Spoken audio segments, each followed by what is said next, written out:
the beginning, all tales and stories belonged to Nyame, the sky god. But Ananse, the spider, yearned to be the owner of all the stories known in the world. He went to Nyame and offered to buy them. I am willing to sell the stories, Nyame said, but the price is high. Many people have come to me offering to buy, but the price was too high for them. Rich and powerful families have not been able to pay. Do you think you can do it? I can do it. What is the price? My price is 3 things, the sky god said. I must first have Mobro the hornets. I must then have Onini the great python. I must then have Osibo the leopard. For these things I will sell you the right to tell all the stories. I will bring them.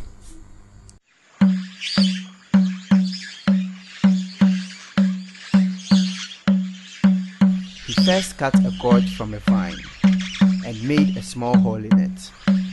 He took a large bowl and filled it with water. Ananse went to the tree where the hornets lived. He poured some of the water over himself so that he was dripping. He threw some water over the hornets so that they too were dripping. Then he put a bowl on his head as though to protect himself from a storm and called out to the hornets. Are you foolish people? Why do you stay in the rain that is falling? Where shall we go? Go here in this dry gourd.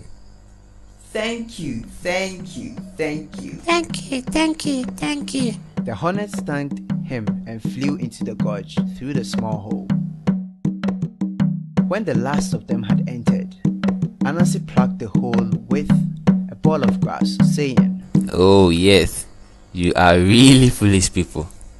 He took the gorge full of hornets to Nyame, the sky god. The sky god accepted them, saying, There are 2 more things you will need to bring.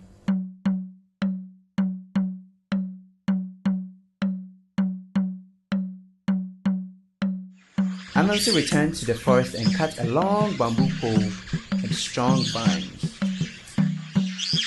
Then he walked towards the house of Onini the python, talking to himself. He seemed to be talking about an argument with his wife. My wife is wrong. I say he is longer and stronger. My wife says he is shorter and weaker. I give him respect. She gives him less respect. Is she right or I am wrong? I am right. He is longer. I am right. He is longer. Why are you arguing this way with yourself? I have had a dispute with my wife. She says you are shorter and weaker than this bamboo pole. I say you are longer and stronger.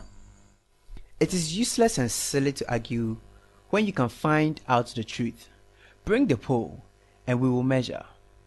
So Ananse laid the pole on the ground and the python came and stretched himself out beside it. You seem a little short. A little more. I can stretch no more. When you stretch at one end, you get short at the other. Let me tie you so you don't slip.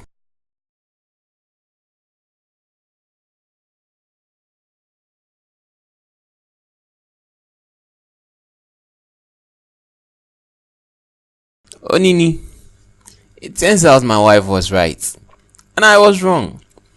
You are shorter than the pole and weaker. My opinion wasn't as good as my wife, but you were even more foolish than I. You are now my prisoner.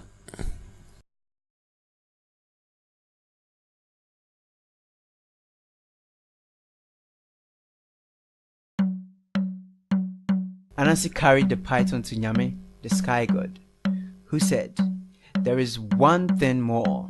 Osibo, the leopard, was next. Ananse went into the forest and dug a deep pit where the leopard liked to walk.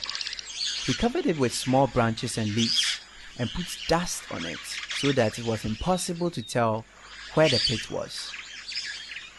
Ananse went away and hid.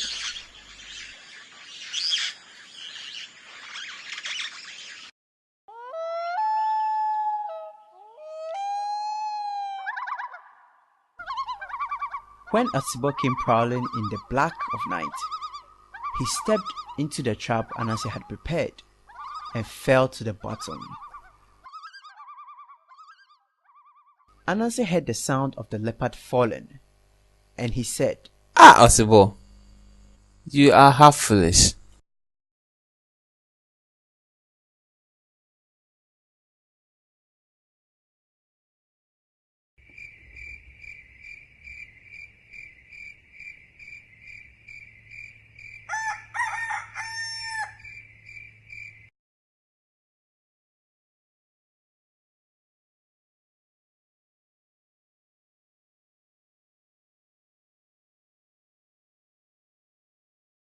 Osibo, what are you doing in this hole? I have fallen into a trap. Help me out. I would gladly help you, but I'm sure that if I bring you out, I will have no thanks for it. You will get hungry, and later on, you will want to eat me and my children. I promise, it won't happen. Very well.